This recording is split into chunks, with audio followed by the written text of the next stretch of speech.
मित्रांनो, इतिहास म्हणजे काय? इतिहास म्हणजे तुमचे वडील कोण होते, तुमचे आजोबा कोण होते, तुमचे पंजोबा कोण होते, ते काय करत होते, हा म्हणजे इतिहास. आणि जर आपणच ते विसरलो तर आपण आपली पिढी कुठेतरी गिळंकृत करत आहोत की काय, असा प्रश्न पडतो. म्हणून थोर पुरुषांचे इतिहास वाचले पाहिजेत, महापुरुषांचे इतिहास, त्यांचे गुण अंगीकृत केले पाहिजेत. म्हणून त्यांच्या जयंत्या, त्यांच्या पुण्यतिथ्या या ठिकाणी आपण साजऱ्या करत असतो.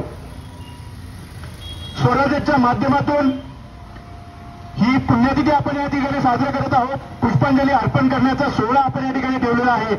मित्रांनो, भारतातील संघर्षमय जीवन जगलेला योद्धा म्हणजे डॉक्टर बाबासाहेब आंबेडकर हे होय. कारण आपण पाहिलं असेल, डॉक्टर बाबासाहेब आंबेडकरांचा जन्म एक साध्या दलित घरामध्ये झालेला होता. परंतु त्यांनी पूर्ण अभ्यास केला. दलितांवर होणारा अन्याय, दलितांचं होणारं शोषण हे कुठेतरी थांबलं पाहिजे, म्हणून लढा उभा केला पाहिजे. आणि म्हणून त्यांनी दलितांच्या बाजूने आवाज उठवण्याचा प्रयत्न केला. शिक्षण घेतलं. शिक्षण घेण्यासाठी राजर्षी शाहू महाराजांनी मोठं योगदान त्यासाठी दिलं. त्यांना मॅट्रिक पास करण्यात आलं, बॅरिस्टर करण्यासाठी विदेशात पाठवण्यात आलं. असं शिक्षण घेण्यासाठी छत्रपती घराण्याने त्यांना सहकार्य केलं. कारण राजर्षी शाहू महाराजांना सुद्धा धर्मनिरपेक्षता आवडत होती. आणि म्हणून डॉक्टर बाबासाहेब आंबेडकरांनी पुढे येऊन या भारताचं संविधान लिहिण्याचं काम केलं. कायदेमंडळात विविध भूमिका निभावल्या आणि भारतीय संविधान धर्मनिरपेक्षतेच्या आधारावर रेखाटलं. आणि म्हणून आपल्याला आज सर्वांना स्वातंत्र्य, बंधुता आणि समता या विविध पैलूंवर जगता येतं. आपल्याला बोलण्याचं स्वातंत्र्य आहे, लिहिण्याचं स्वातंत्र्य आहे, वागण्याचं स्वातंत्र्य आहे. हे काय आहे? कारण त्या डॉक्टर बाबासाहेब आंबेडकरांनी भारतीय संविधानामध्ये, राज्यघटनेमध्ये आपल्याला तो अधिकार दिलेला आहे.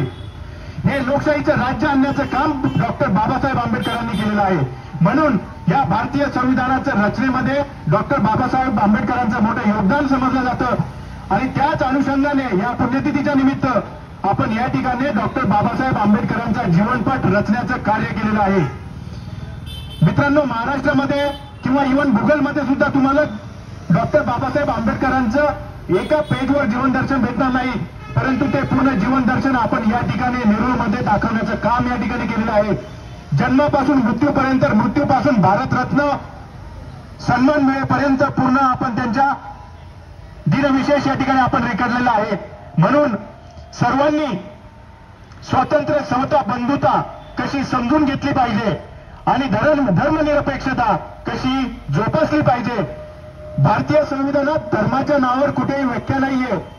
परंतु आपण धर्माच्या नावामध्ये आणि धर्माच्या विविध नेत्यांच्या द्वारे गुरफटून गेलेलो आहोत. आणि जर असं होत असेल तर लोकशाही ही धोक्यात येणार.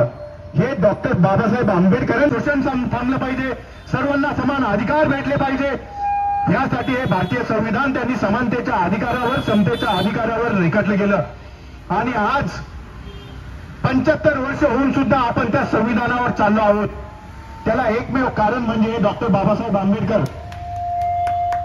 कारण त्यामध्ये कोणती अशी त्रुटी नाहीये. सर्वांना एकत्रित घेऊन जाण्याचं काम हे डॉक्टर बाबासाहेब आंबेडकर सांगतात आपल्याला. म्हणून आज या पुण्यतिथीच्या निमित्ताने, महापरिनिर्वाण दिनाच्या निमित्ताने आपण एक पुष्पांजली वाहण्याचा छोटासा कार्यक्रम या ठिकाणी आपण घेतलेला आहे. पंचक्रोशीतील तसेच सर्व सोसायटीतील नागरिकांना, रहिवाशांना मी विनंती करतो की एक महापुरुष म्हणून, एक महामानव म्हणून त्यांचं चरित्र जर वाचलं तर आपल्याला डॉक्टर बाबासाहेब आंबेडकरांचा जीवनपट आणि चरित्र समजण्यास खूप सोपं जाईल. कारण इथे दिघे साहेब आहेत, मी आहे, आम्ही वकिलकीचे शिक्षण, साहेबांचं वकिलकीचं शिक्षण पूर्ण झालंय, मी वकिलकीचं शिक्षण घेतोय. मला डॉक्टर बाबासाहेब आंबेडकरांचं महत्व माहिती आहे. जरी आम्ही वेगवेगळ्या समाजातून असू, वेगवेगळ्या धर्मातून असू, तरी पण डॉक्टर बाबासाहेब आंबेडकरांनी सर्वांसाठी ते संविधान दिलंय. म्हणून मला त्यांचा खरंच अभिमान वाटतोय. हा महापुरुष, आणि खरंच त्यांनी काही त्यांच्या काळामध्ये स्वतःहून सांगितलं की जेव्हा भारतीय संविधान लिहित असताना मला अडचणी भासल्या नाहीत, कारण छत्रपती शिवाजी महाराजांचं शिवचरित्र माझ्यासमोर होतं. खरंच एक कट्टर शिवभक्त म्हणून डॉक्टर बाबासाहेब आंबेडकरांनी जर संविधानाचा विचार केला तर छत्रपती शिवाजी महाराजांनी जसं स्वराज्य उभं केलं तसंच स्वराज्य उभं राहावं असं डॉक्टर बाबासाहेब आंबेडकरांनी सुद्धा विचार केला होता. म्हणून त्यांनी पुन्हा पुन्हा स्वातंत्र्य, समता आणि बंधुत्वावर संविधान कसं रेखाटलं जाईल, संविधान कसं उभं राहिलं जाईल, हे नेहमी त्यांनी विचार केला. आणि त्याच पद्धतीने जसं छत्रपती शिवाजी महाराजांनी माझ्या शेतकऱ्याचा विचार केला, माझ्या गोरगरीब जनतेचा विचार केला, माझ्या अन्यायकृत जनतेचा विचार केला, विषमतेचा विचार केला, तसा डॉक्टर बाबासाहेब आंबेडकरांनी सुद्धा सर्वसामान्य माणसाचा विचार केला. आणि सर्वसामान्य माणसांचे हक्क आणि अधिकाराला कुठे बाधा लागणार नाही, कुठे त्या लोकांवर अन्याय होणार नाही, असं ते संविधान त्यांनी आपल्या समोर ठेवलं. आणि सर्वांच्या सर्व